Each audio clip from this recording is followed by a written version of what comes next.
Today's session begins with the event double fertilization. It is a specific characteristic of angiosperms or flapping plants. In previous session, already I told you that two male gametes are released by degenerating one of the synergid through pollen tube. Now, the first fusion we call syngamy and the next fusion we call triple fusion.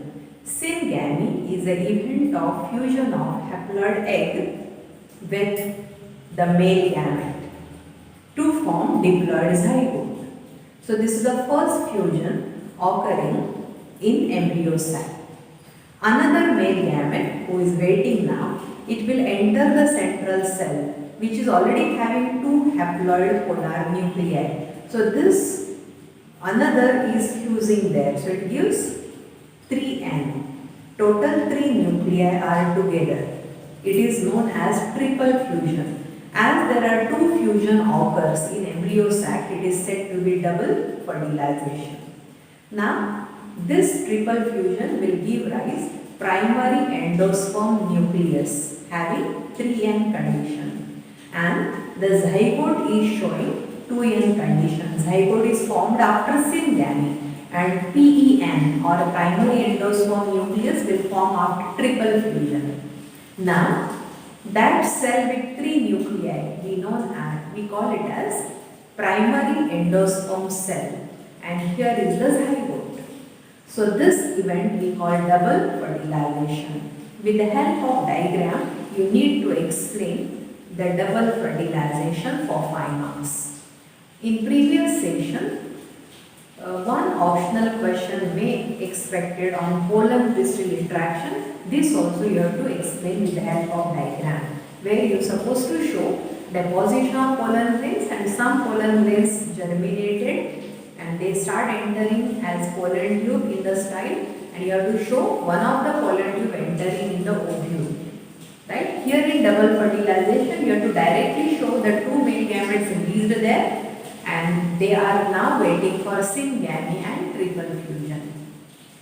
Once the double fertilization is completed, the next event is known as embryonic development.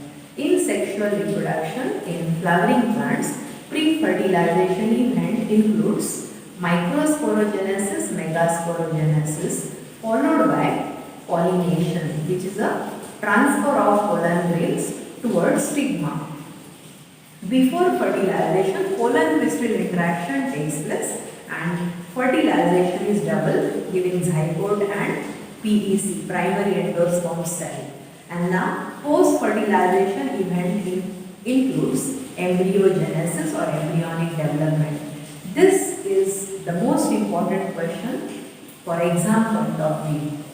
Okay, let us imagine now within this embryo sac, the primary endosperm cell who is 3N along with antipodals start dividing to form a fleshy endosperm which act like a supporting region, nourishing region to which zygote will attach. In some species like coconut under family Palmae, this endosperm is in liquid condition as the cell wall will not develop between the cells. So, free nuclear endosperm which is a watery fluid generated. So, whatever coconut milk we can see, it is nothing but free nuclear endosperm. So, slowly when the cell wall develops, it is solidified and that is edible for us. Okay, let us come to the formation of endosperm from PEC and antipodals. Now, this zygote attaches to the endosperm. It undergoes division. It gives basal cell and terminal cell. Basal cell remain attached to the endosperm and start penetrating inside for the anchorage. Terminal cell divides continuously, giving 4-celled stage. Now this 4-celled stage start continuously dividing to form a elongated rod-like structure called a suspensor. The apex of the suspensor divide continuously to forms a globular mass at the apex. As As suspensor penetrates into the endosperm for attachment and to absorb the nourishment, the globular mass of the cells having developing the notch in the center, so it appears like heart-shaped embryo. So there are sequential steps during embryonic developments are zygote divides to give 2-celled, 4-celled, 8-celled, then suspensor, then globular embryo, then heart-shaped embryo, and then the heart-shaped embryo tilts. It shows hypocotyle region at the base and epicotyle region at the apex. Now these regions are fixed. Towards hypocotyle, differentiation of radicle begins, and towards epicotyle, differentiation of the plumule begins. So radicle is future forming root system and plumule is future forming shoot system.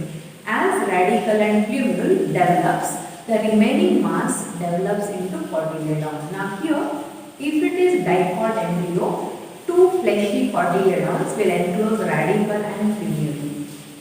Then integuments of the ovule will become exine outermost, intine innermost.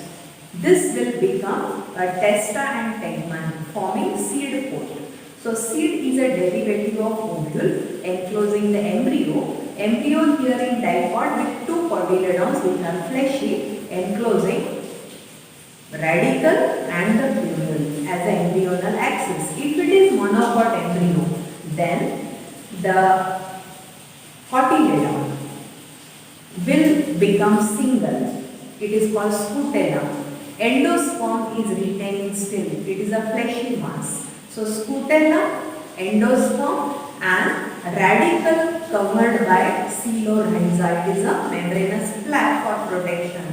And plumule covered by coeloptile. It is also a membranous flap. So here embryonal axis is protected by coeloptile on the plumule and coelorhiza on the radicle. So here this seed will have seed coat enclosing endosperm with scutellum as single cotyledon, embryonal axis highly protected by coeloptile and coelorhiza. So here when we compare the seeds of diploid and seeds of monopod, diploid seed is without endosperm, monopod seed is with endosperm. Diploid seed with two cotyledons which are fleshy. Monopod seed is with one cotyledon known as scutellum and it is reduced in size. In diploid, embryonal axis is enclosed within the cotyledon having radicle and plumule, while in monopod, embryonal axis radicle covered by coelorhiza, plumule covered by coeloptile. Thus, a diploid embryo and monopod embryo protected by the seed coat forming monocotyledonous and dicotyledonous. Monocotyledonous seed is endospermic or albuminous. Dicotyledonous seed is non-endospermic exalbuminous. Okay, now on this the questions will come. Diagrammatic representation of embryogenesis to form an embryo. Diagrammatic representation of diploid embryo. Diagrammatic representation of monopod embryo. Types of seeds. Difference between monopod seed and diploid seed. Now what are the advantages or significance of the seed? Seed is protecting a future plant in the form of embryo. Second significance, seed germinates, give rise new plant. Third significance, which is very very important, seed can disperse from one region to another region. So it will help in distribution of the species in new locality. Number 4, seed is having the stored mass for the nourishment. That's why it is used as the nourishing mass. After learning differences between diploid and monopod seed and significance of seed, there is one more significance of seed. Seed remain dormant means inactive in adverse climatic condition, and when favorable condition comes, the dormancy is break and new plant develops. So this is the most important question which will appear for board exam carrying 5 marks weightage. Once the seeds are mature inside the ovary, ovary will develop into fruit. So fruit is a derivative of ovary and seed is a derivative of ovary. Now when the fruit develops from ovary, we call it as true fruits. When fruit develops from other parts of the flower, not from the ovary, we call false fruit. And there is a third condition, fruit develops without fertilization. They are called parthenocarpic fruits. So true fruits, false fruits, parthenocarpic fruits. Parthenocarpic fruits are seedless. With this, we have completed sexual reproduction in flowering plants.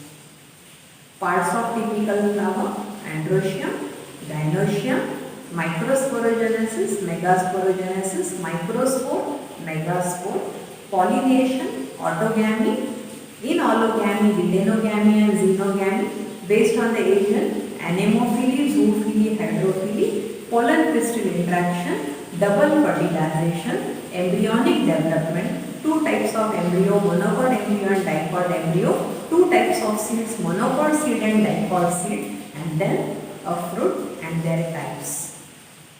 When the seed develops without fertilization, the phenomena is called apomixis. It mimics asexual reproduction.